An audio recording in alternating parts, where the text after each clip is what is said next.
Hello and welcome everybody to the Your Best Self podcast, where I get to interview successful and or inspiring people just like Jamie today, that is going to share her story, her journey, what obstacles she had to go through in order to get to where she is now, and what lessons she learned along the way.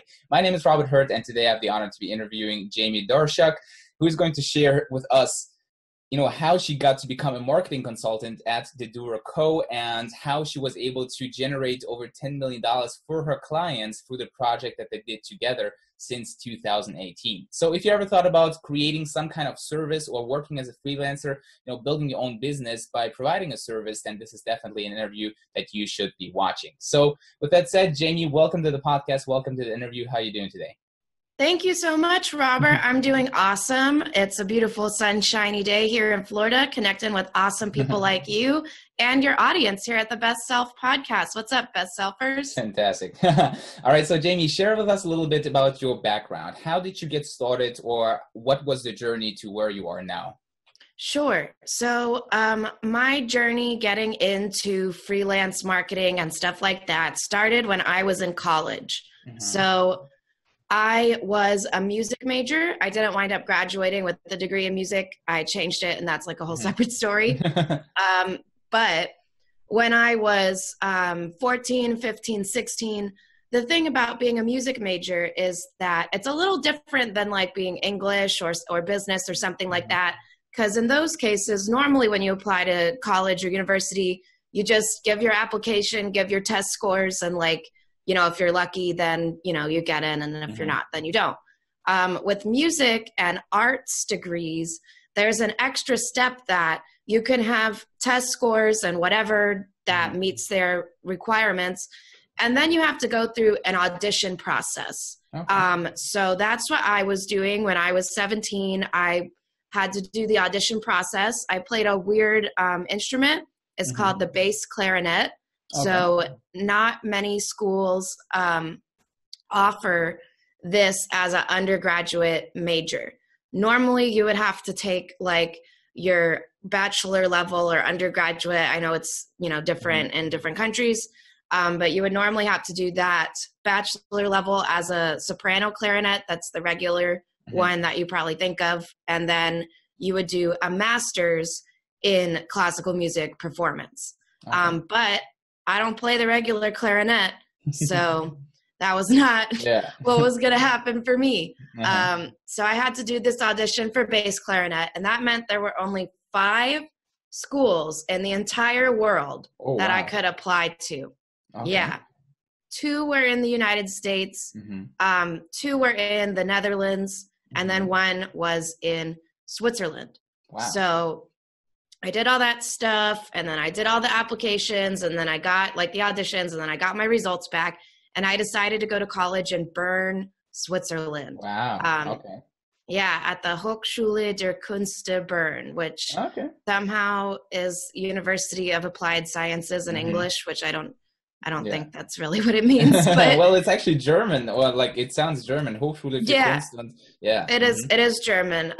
Switzerland has a couple of different languages, but in Bern, I was living in the German part of Switzerland. But so what that means is that I was in Switzerland. Everything you learn when you move out of your parents' house, I had to learn that in German.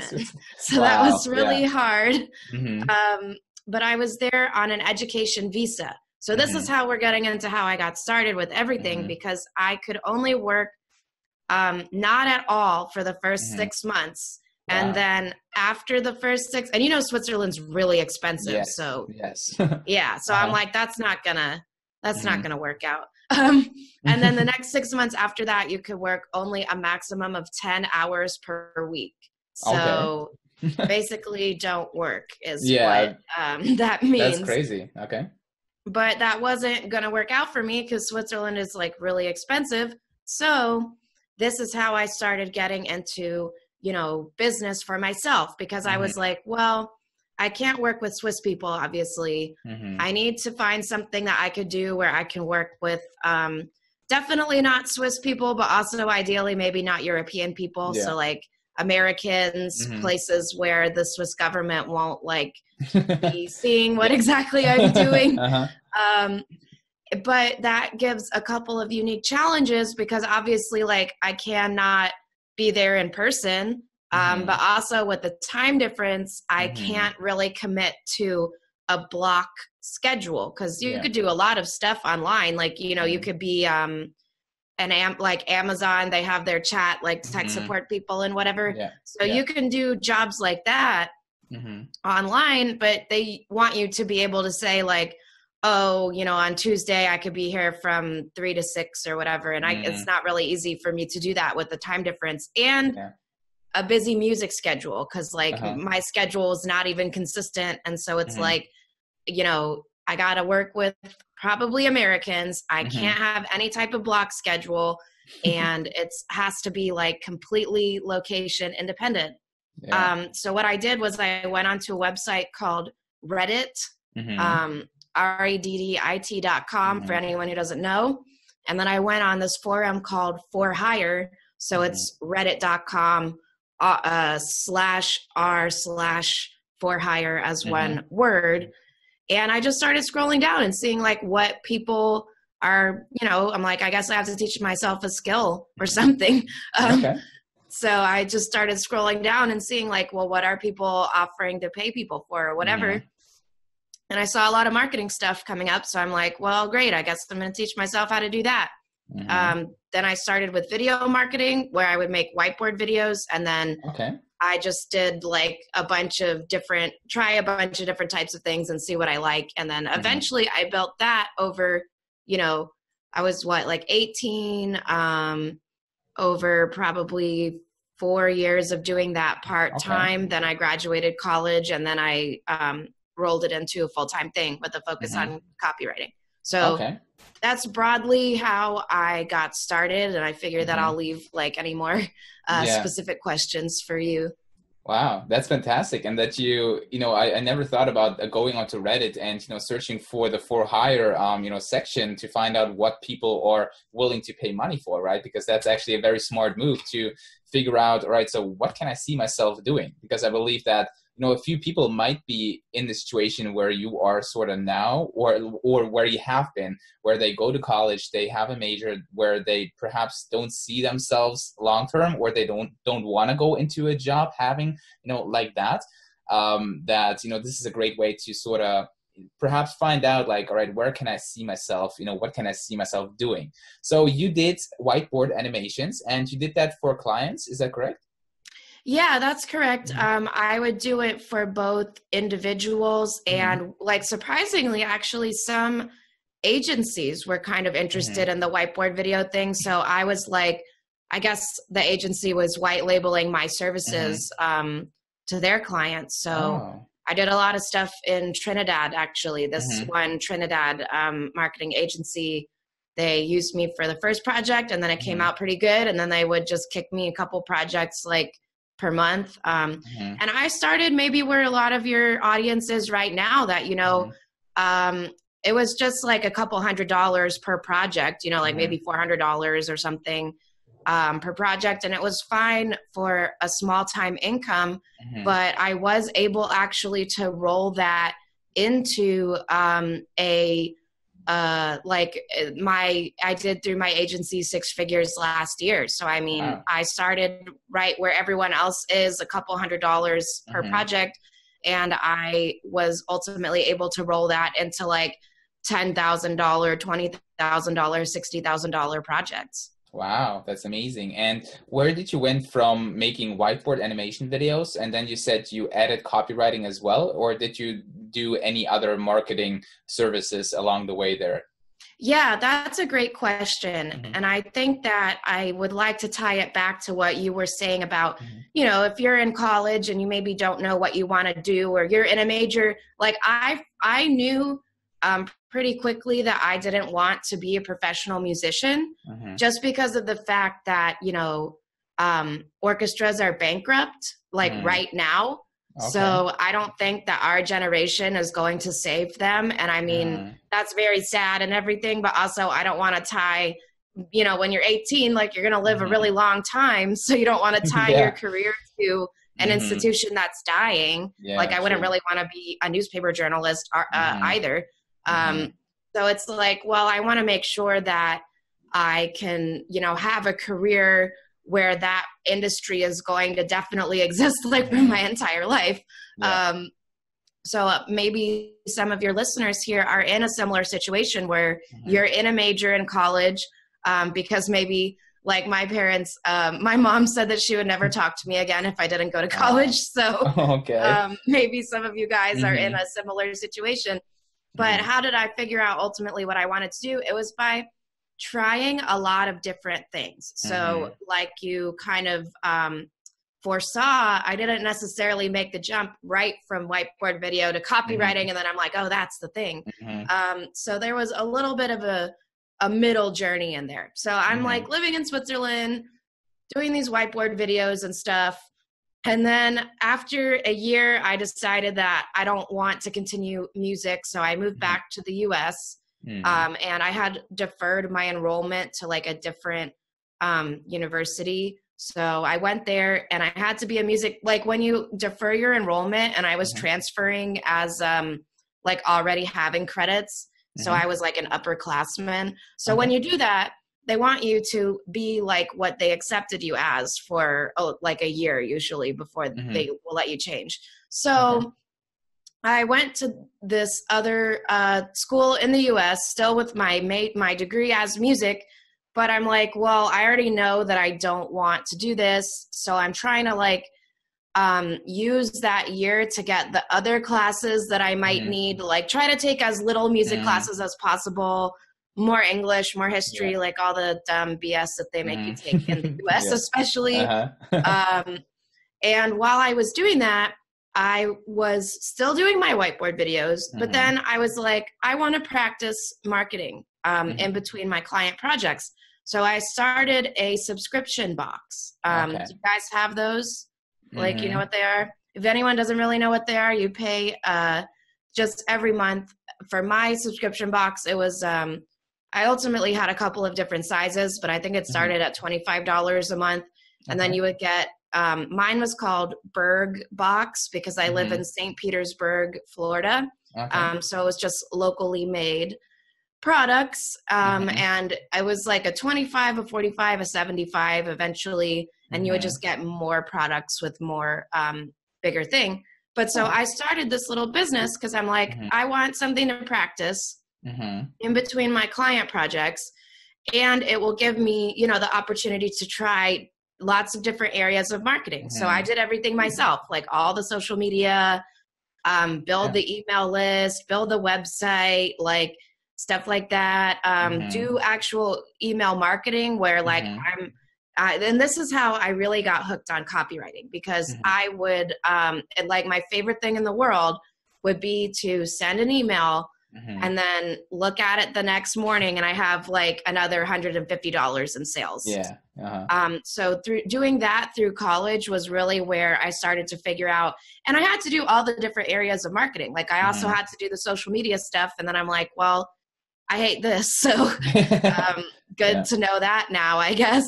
I had to make the website and I'm like, well, I'm not going to be a programmer because like this is fine or whatever, but I don't really love it. But like my favorite thing was like sending emails and making money. I'm like, that is really super cool. And then I did a couple of other things. Like my school had an entrepreneurship club. So I got involved with the club and then I became the marketing officer for the club. So I also had to do similar stuff for them. Like if we're having events, I had to make like the, event photo for the Facebook thing and whatever. And then also, what else did I do? My school had a newspaper. So I became the advertising officer there. So I would help them like sell advertising space in the school newspaper and also get, inside sales, like people who already are buying them, like get them to buy more and get new people to join us. But yeah, really like if you're in a situation where I was, where maybe you don't really know what you want to do and you just know the thing that you have as your major, you don't want to do it. I would just really recommend trying a bunch of different things. And if you try it and you don't like it, that's still good, still good to know that you don't like that. Exactly. Yeah. And absolutely love the idea, that, just go out there and try yourself out, experience, and, be willing to kind of like do stuff that you perhaps realize that this is not something for you, but this is still a learning that you can take away. As Jamie said, that, all right, now, out of 10 things you hate doing, 6, 2 are okay, and 2 you absolutely love. So now you can focus yourself and your time on doing more of the things that you actually enjoy doing, just like Jamie did. And Jamie, I think it's like honestly pretty amazing because you make it sound like it was so simple, so easy. You just did that, and you basically grew like a 6-figure agency. What were the challenges that you had to go through? Because now it seems kind of like you did it easy peasy, with like just like one eye looking. So what were some of the challenges that you had to go through in order to find out what you want to do? Yeah, totally, Robert. And you know what they say, hindsight is 20/20. So the fact that, I am many years removed from this, like, I mean, it's probably been, I don't know, like 6 years, this whole process. So, 6 years later, telling it in just a couple of little sound bites, it does sound really easy, but there were a lot of challenges, even starting in Switzerland. So I actually, because I knew that I didn't want to be a music major and just a lot of other stuff going on, moving to another country is really hard, even though I did become pretty good at the language and everything. It's still a culture shock. And I actually wound up becoming really depressed while I was in Switzerland, to the point that my mom actually had to fly back to Switzerland. And I'm so thankful for her and just so glad that I have a parent who really cares about me that much and to come and help me and keep an eye on me. But she was afraid that I was going to kill myself. I don't think it was that bad, but I was definitely really depressed. So my mom actually, I think it was probably maybe after I was there for 6 months or something. And so she wound up flying back to Switzerland and staying with me for 2 weeks. I had to move a lot. I had to move it every 3 months, not anything to do with my visa, but just because it was really hard. In Switzerland, especially, they don't want to give you a lease to foreign people. It's just really challenging. Even though I had a visa, somebody could have easily given me a 1-year lease, but it didn't wind up being super easy to find that. So I did have to move every 3 months. It was really challenging, and this was my music schedule was really demanding. I was having repetitive stress injuries and this is very common in music, unfortunately, but you have to practice 4 to 6 hours every single day just to keep up with, so in music, you have private lessons, and at the end of the semester, you can get all A's in your classes, but that doesn't mean that you're going to pass. You could still fail in one day. And it's called juries for music. And then for art, they have something similar. And sometimes they call it juries and sometimes they call it something else. But just focusing on music, basically you have a private lesson with your teacher every week, and you're preparing a selection of literature, of pieces. And you're at the end of the semester, you're going to perform them for a group of judges. And they are going to, either you're going to pass or you're going to fail. But if you fail your juries, you could get A's in your actual classes. But if you fail your juries, you're not able to progress. Oh my God. So you have to practice every day for 4 to 6 hours just for that. But you also have other classes, I had other performance classes and stuff like that.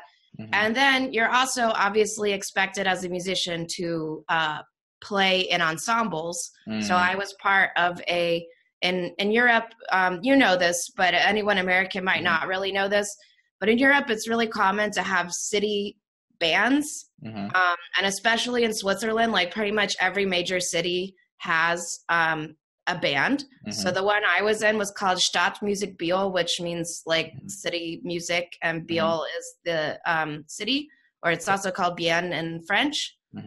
But so I have that ensemble too, and that was a really high level ensemble. So I like have all this stuff going on. I have to practice for probably more than 6 hours every day to keep up with my juries, my other performance classes, and my the ensemble that I'm part of.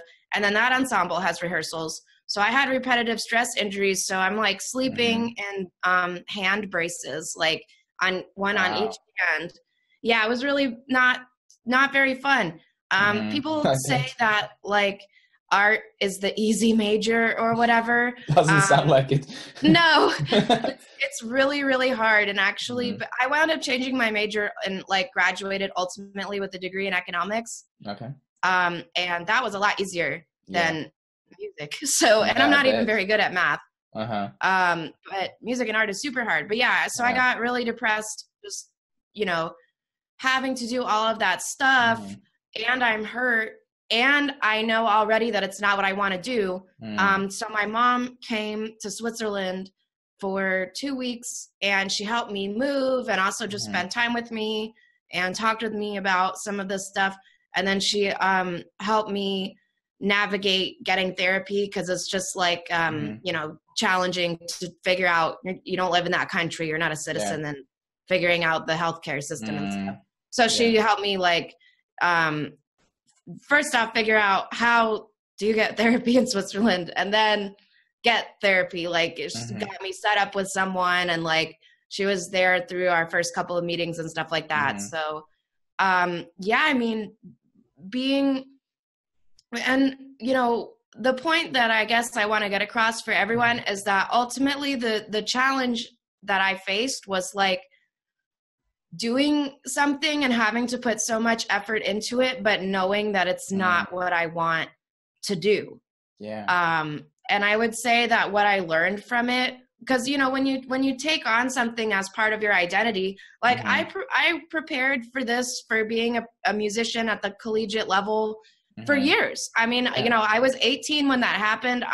Since 14 was like taking 3 or 4 lessons every week with different teachers and playing in multiple different ensembles. And like, I was in a youth orchestra, and we traveled to Europe and did like a concert tour in Europe and stuff.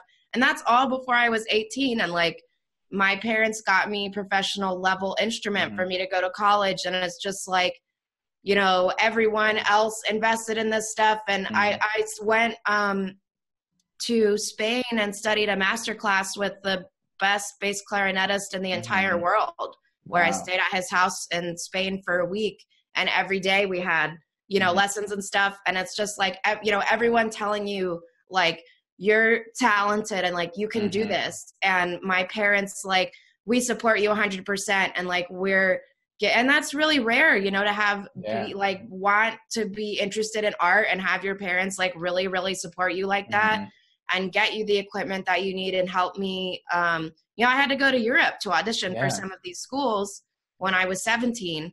So that all, like, you spend years preparing for it, and then you finally get there and you already know that it's not what you want, but like, it's still part of your identity. So the challenge was to like, I guess, ultimately come to the decision that even though it is part of my identity and letting go of it is painful, but like, that's what got me to move me forward.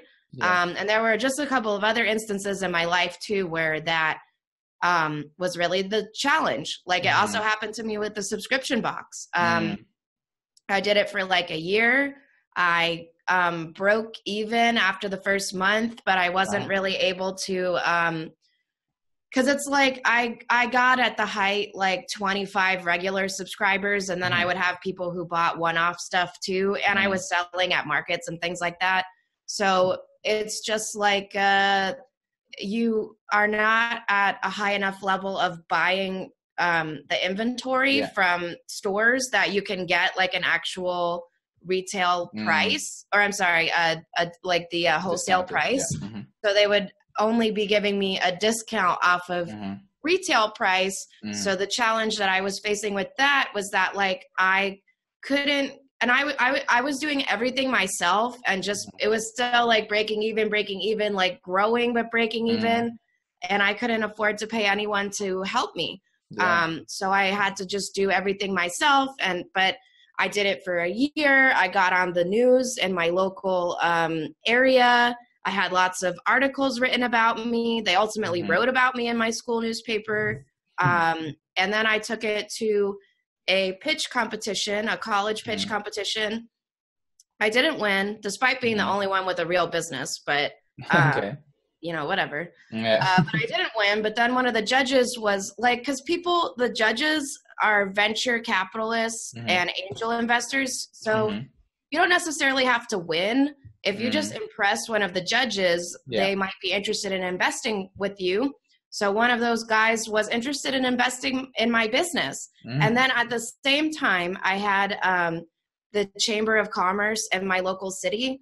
They were talking about, and we had a meeting with myself, and then the city of St. Petersburg had 3 representatives, the president of the Chamber of Commerce, the vice president of Chamber of Commerce, and then one of their marketing executives. They wanted to buy my business, but give me full creative control. So they would just supply the money and I could do whatever I want with it.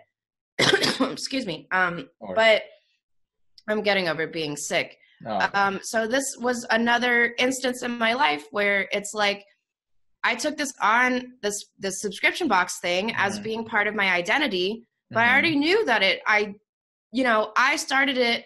The goal was to practice marketing in between my client projects. It was never to become like the subscription box queen of Florida.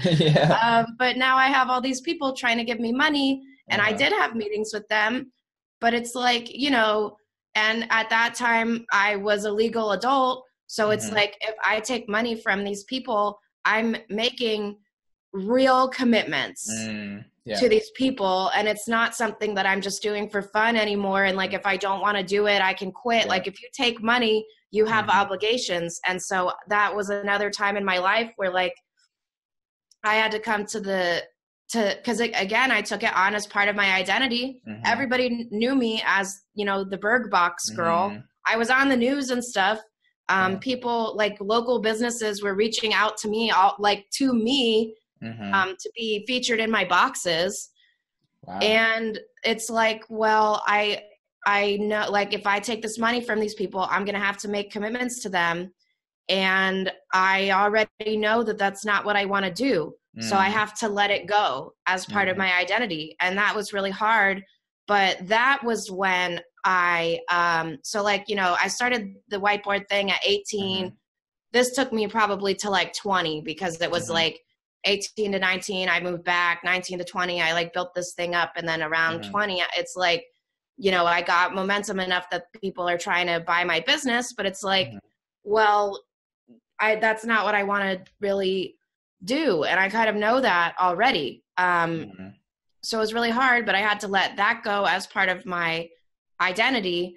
And like, just saying it like this, and like the last time I said it, it doesn't sound like a big deal, but it really is. It really is. And especially like for anyone who's maybe in college and you already know that you don't want to do what you're majoring in, the pain. Because like, if you're thinking about changing your major, but your parents really want you to be a business major, or your parents really want you to be a doctor, and you've been told like your whole life growing up, like, you're going to be a doctor, like focus on going to med school. Well, then letting go of that as part of your identity, even if you know that you don't want to do it, is still really, really painful.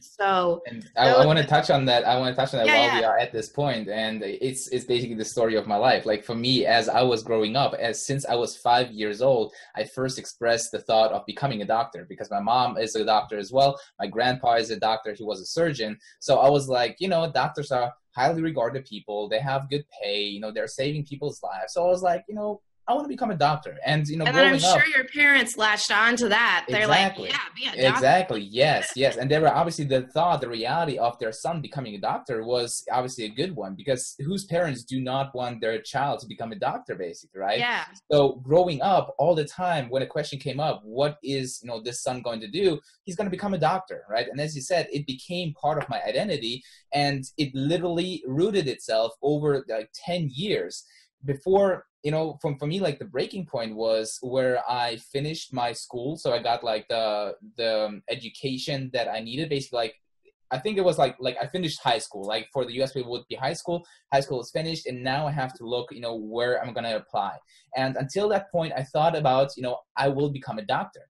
But my grades weren't, as good as they need to be in order to be able to study go to medical school in Hamburg, Germany here.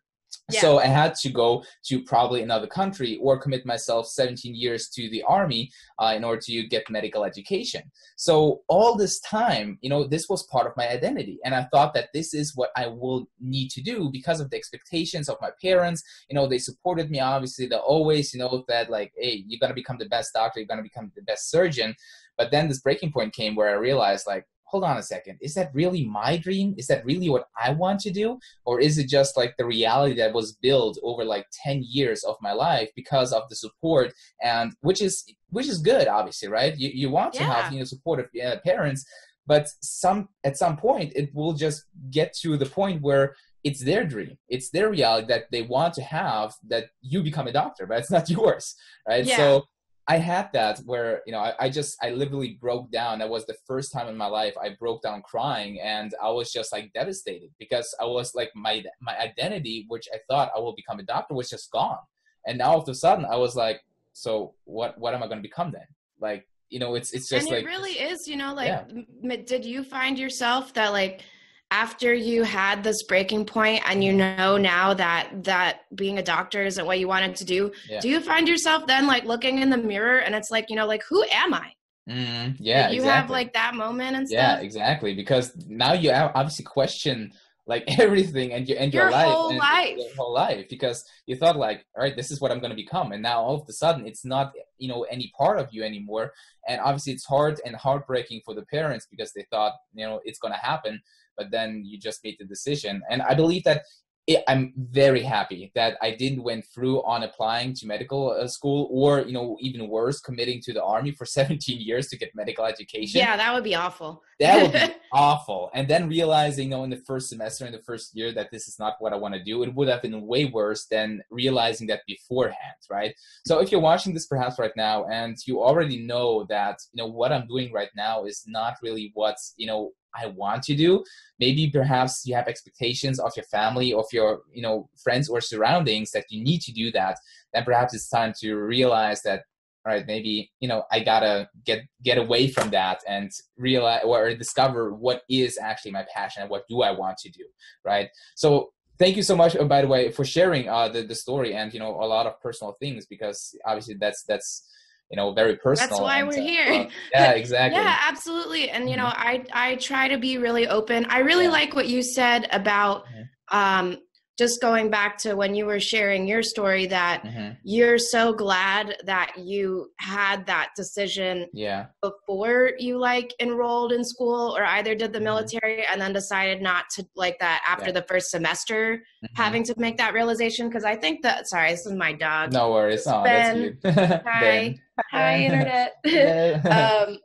But I like what you said about that, because do you agree? Let me know that I feel like the sooner you can make the decision, the better, because absolutely. It will hurt for sure. It hurt for you, it hurt for me, and it's gonna hurt for anyone listening who like already that this is not your truth, like whatever you're currently doing, and it's okay that it's part of your identity. And I hope that you understand, like through both my story and Robert's story, that letting go of something that is part of your identity but is not serving you is definitely going to hurt. But just the sooner that you do it, the better, because you can't ultimately, like, you can't keep lying to yourself. And there's tons and tons of people all over the world whose parents like really want them to become a doctor or really want them to become a lawyer. Not many people whose parents really want them to become a musician. I was a little unique there. But it's almost interesting because usually people have the opposite of me, like that if they're an artist, their parents are like really, really not supportive. And maybe their wish, like a lot of people usually find themselves wishing, like, I wish that my parents just understood and supported me. But maybe through my story, you realize that you could have that. But there are so many people all over the world whose parents want them to become doctors or lawyers, and they go even further. They go even further than you. They get into med school and they burn out in the last year, or they graduate from law school and then they get a job at a big firm and then they burn out when they're 30. So, I mean, sure, there are people who maybe they also know it's not their truth, but like they just push through it. But you're still, if it's not your truth, like it's not going to work out. So just the sooner that you figure that out, like the better. And it is better to decide before you go to med school so that you can, pick a different major or do something else compared to what, like if you went to the Army, you would be really fucked, like, because you would be so stuck there completely. For 17 years. Oh my God, I would be miserable. You know what they would say? They would say, cool, that you don't want to be a doctor, you could change to something else in the military. They're not going to let you get out. They've got you. Yeah. So I'm very happy that, this didn't happen. I truly believe that the longer you are into something, the more you think to yourself, all right, maybe I just going to push through and at least to have, the degree, the bachelor's degree or whatever, just in order to finish that. Right. So the sooner, as you said, the sooner you realize that this is not your truth, this is not, the reality that you want to live in, the better it is. So Jamie, you said that, Switzerland was obviously a very challenging time, but would you also say that it's a very defining, time in your life where you grew a lot? Or, let me phrase that otherwise, would you do it again? Would you go to Switzerland again if you had the choice? Yeah, absolutely I would. Because I think that, I'm only 24 now, and a lot of my clients that I work with, they're like in their 50s, in their 60s. And I just think that going through that experience, even though it had really difficult parts about it, and I did become very depressed while I was there, although it's possible that that could have happened wherever I went. I think the fact of being in a different culture added like a layer of complication onto that. But I still think I would have faced, like, if I went to one of the schools in the US, I still would have faced the same challenge of like, I think the biggest contributor to that was this, that we're talking about, like living a truth that's not mine, or living a life that's not my truth, and like having to take a big piece of my identity and separate it from myself. I think that was like the major factor. And, there was aspects of being in a culture shock that, like, I think added layers of complication onto, the fact that I got depressed and everything. But I also think that it was probably one of the biggest challenges in my life, like, that I'm the most proud of. I proved a lot to myself. And as well, I made a lot of really great friends, even though I became depressed and everything, it wasn't all bad. It was very fun to live in another country, and everyone, it's nice when you get past their outer layer of Swissness. Once you get past the Swiss part of them through there, then they're really nice. Swiss people are very cold. I usually tell people that they make German people look warm, and usually in Europe, Germans are seen as not, maybe being very angry like, sort of people. Italians, like those guys are fun. Germans, like they're really strict, but you want to see strict, like go to Switzerland. I've never in my entire life experienced this, and this happened to me multiple times in Switzerland.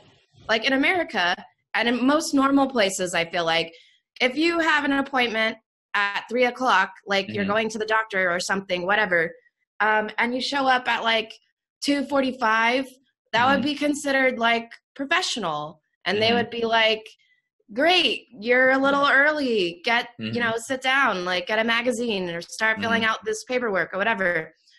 When you show up places in Switzerland 15 minutes early, they're like, who are you? And I'm like, oh, I have an appointment at 3. And they're like, okay, well, it's not 3 right now. Like, we're not ready for you. And I'm like, oh, okay. And they're like, you need to leave. Like, go outside, come back at 3. And I'm like, oh, God, okay. I thought I was just showing up, I don't know. I feel like that's a really normal thing in most other countries. And it's not like, oh, it's that one place or something. Like this happened to me multiple times that people are like, oh, your appointment's at 3. You need to leave and you need to come back at 3 because we're not ready for you. Yeah. I'm like, okay. That's actually very true. Like I never really realized that, but since I'm living in Germany, that a lot of German are like literally on point, and there are some people that literally wait in the car for 5 more minutes until their appointment is due, and only then they get out to go to the appointment. So that's actually a very funny truth that I didn't really realize that, even though I'm sort of German, living in Germany. Oh, that's fantastic. That's fantastic. So and Jamie, I would totally do it again because I learned, I learned so much. And also I made a lot of really good friends and it, I think that the challenges in our lives are just as much like a contributor to developing your personality and stuff like that. So I think that it gave me a great perspective, even through the bad parts of it. And I would definitely 100% do it again, even though I wound up leaving. Like I did what everybody's afraid of, like you move to another country, you go to school, and then you move back. Yeah. And like, that's people's biggest fear. But, one, I didn't move back to my hometown. So I think that made it like a little bit maybe easier emotionally.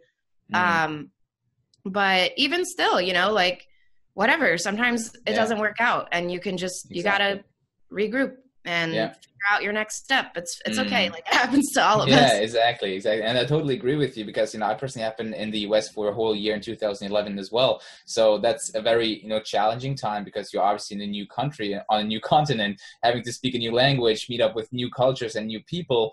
And that doing all by yourself, basically, this is very outside of your comfort zone. But only, when we are outside of our comfort zone, we actually learn and grow. So I can totally relate to your experience. Like I wasn't, getting depressed, over there, but I had a very, challenging time at some points as well. So I can totally see why I would do it again. And it was actually, looking back, probably, the best and the most shaping time of my life because of all the challenges and, the struggles that I had to go through being there. Right. So, yeah. And I think it really makes you realize, especially going to another country, that everyone is the same. You know, the culture might be different, but at the end of the day, everybody is pretty much nice to you. If you approach them nicely, they're going to approach you nicely. People just love their friends and they love their family and they love eating good food and they love music and doing fun things. So like all this racism and stuff is really crap because in the whole world, everyone is just pretty much the same. Like you have people that you love, and guess what? The scary people over there like also have people that they love. And if you went there and you met them, you would see that they're not scary at all. Like, if you just show up and are nice, like people are going to be nice to you. Yeah, absolutely. We are all human in the end, right? So I totally loved, what you're saying here. So guys, if you enjoyed this interview, let me know in the comments down below, and also make sure to subscribe to the channel so you get notified whenever I upload a new video and a new interview as well. Not only video, but also an interview from the Your Best Self podcast. So Jamie, thank you so much for taking the time out of your day. I had an absolutely amazing time listening to you and sharing your experience and your knowledge when it comes to, sales and, everything that you shared basically, because there's been so much, powerful stuff that you shared. So guys, really watch that and rewatch the interview again and listen to it again, because you can definitely learn a lot from Jamie. And I'm very, very, impressed by, being 24 years old and achieving, such great results. And just, from what you can share, it's absolutely amazing that you can just, talk so much and share so much from your experience. So thank you so much for that. And I hope you have a great day. Thank you so much for having me. And thank you, Best Selfers, for listening to this interview. I hope that you find it helpful. And Fantastic. Robert, can't wait to see you in the next video. Exactly. All right. Bye-bye.